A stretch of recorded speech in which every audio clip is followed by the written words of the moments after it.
Imagine waking up one morning to find one of late-night TV's biggest names suddenly silenced. No warning, no countdown, just gone.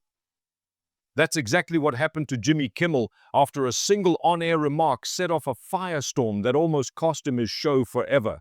In the span of a week, Kimmel went from cracking jokes behind his desk to sparking outrage across political lines, with Disney executives scrambling behind closed doors, affiliates pulling the plug, and protesters gathering outside corporate headquarters. Even Donald Trump jumped into the drama, fueling the chaos with his trademark attacks. But here's the twist. While it looked like the end of the road for Kimmel, secret late-night negotiations changed everything, right up to the very last minute.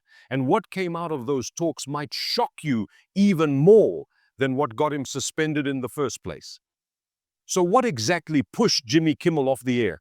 It all started with one comment that exploded far beyond the studio walls.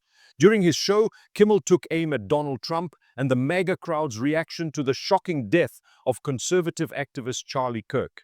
His words were blunt, controversial, and instantly divisive. Within hours, the backlash was in full swing. Disney called the remarks ill-timed and insensitive, and affiliates like Sinclair and Nexstar moved fast, yanking Jimmy Kimmel live off their local schedules without hesitation. Suddenly, a late-night joke wasn't just late-night material anymore. It was a corporate crisis.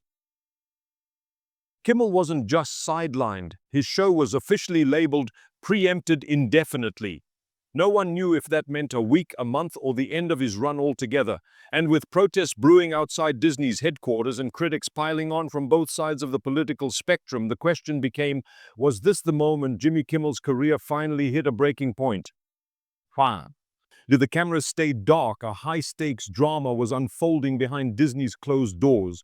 Top executives Bob Iger and Dana Walden were on one side, Jimmy Kimmel and his team on the other. Every detail was on the table, what he could say, what he couldn't, and whether his voice would ever return to late night.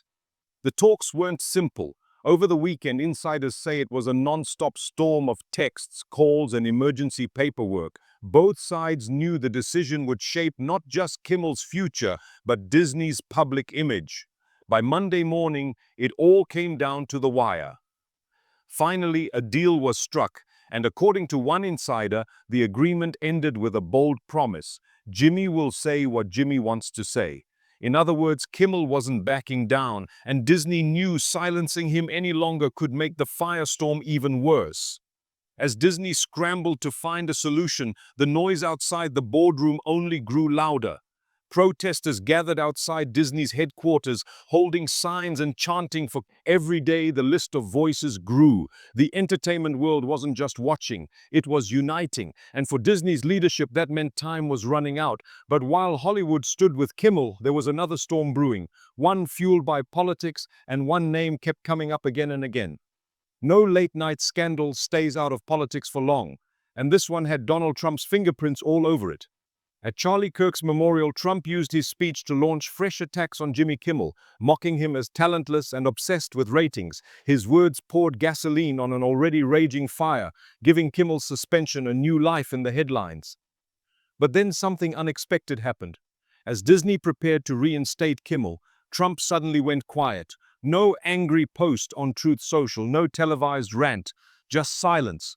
For a man who never misses the chance to clap back, the pause raised eyebrows. Was he waiting for Kimmel's first night back to respond, or was something brewing behind the scenes?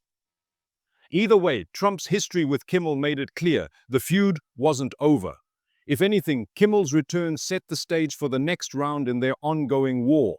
A battle playing out in front of millions of viewers, where every joke or jab could spark a fresh wave of controversy.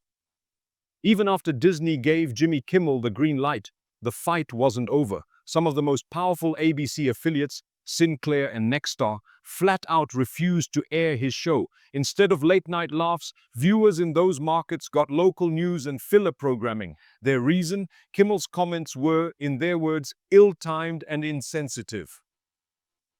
This move created a rare standoff. Disney may own the show, but affiliates control the airwaves in key cities, and without them, millions of households are cut off. Sinclair even doubled down, saying discussions with ABC were ongoing, but for Now Kimmel would remain blacked out. The result? A messy media war where one comedian's monologue is now a battleground between corporate power, free speech, and politics.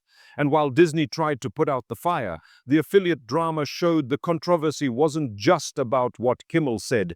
It was about who gets to decide what the public sees. While affiliates were pulling Kimmel off the air, some of the loudest voices in entertainment were stepping in to defend him. Howard Stern blasted Disney's decision, calling it a weak move that betrayed the very spirit of comedy. On The View, Whoopi Goldberg and her co-host spoke up, with even conservative panelist Alyssa Farah Griffin insisting that the First Amendment is the first for a reason. Fans weren't staying silent either. Social media lit up with hashtags demanding Kimmel's return, while angry Disney Plus subscribers canceled their accounts in protest. For a company already under pressure from streaming struggles, the message was impossible. Behind Disney's polished press releases, insiders say the tension was boiling over.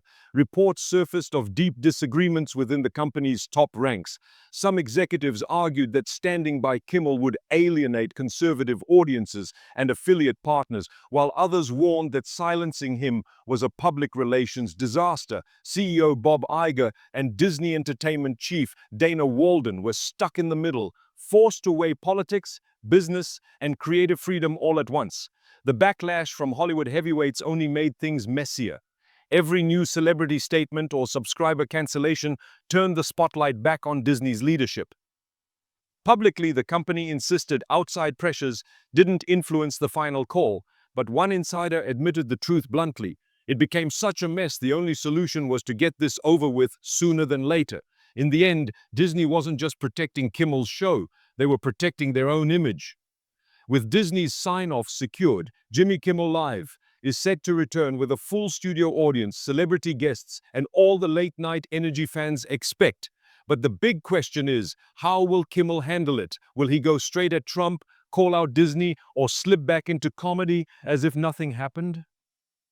So far, his guest lineup is still shifting, and one familiar name, Matt Damon, Kimmel's longtime on-air nemesis, won't be there, at least for now. That absence alone has fans speculating about whether Kimmel's first night back will be fiery, funny, or surprisingly restrained. But the real uncertainty lies beyond the studio walls. Affiliates like Sinclair are still refusing to air the show, meaning huge parts of the country won't see Kimmel at all. And with Trump staying unusually quiet, the stage is set for a potential online outburst the moment Kimmel cracks his first joke. One thing's for sure, the cameras may be rolling again, but the battle over Jimmy Kimmel is far from finished. Jimmy Kimmel may be walking back onto his late-night stage, but the firestorm around him hasn't cooled. If anything, it's only getting hotter. Disney, affiliates, and even the former president himself are circling this showdown, each with something to gain or lose. The real story isn't just about one host getting suspended. It's about whether late-night comedy can survive as a place for sharp jokes and bold opinions in a world where every word can spark a political war. So as Kimmel gears up for his first monologue back, one question hangs in the air. Will he come out swinging, or will the pressure finally force him to play it safe? Either way, millions will be watching, and the fallout could change late-night TV forever.